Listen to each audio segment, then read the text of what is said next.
ఏదున్నా సింహరాశి వారు చాలా జాగ్రత్తగా ఉండండి. ఆల్రెడీ 2022 ఆగస్టు నుండి 23, 24 కూడా నలిగిపోయి ఉన్నారు. అది మ్యారిటికల్ లైఫ్ కావచ్చును, లేదా ఫైనాన్షియల్గా కానీ ఏ రక భార్యాభర్తలకు సంబంధించి కావచ్చును.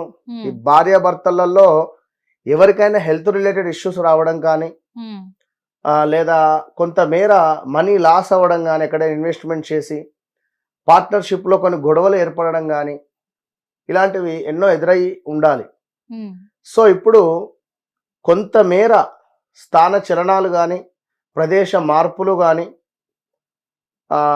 మీ కింది స్థాయి మనుషులతో కొన్ని ఈ గొడవలు ఏర్పడేటువంటి పరిస్థితి కానీ, లేదా వర్క్ రిలేటెడ్ బదిలీలు కావచ్చును, ఇలా కొన్ని బట్ ఏదో ఒక ఆకస్మిక ధన ప్రాప్తి ఉంది ఇక్కడ మళ్ళీ.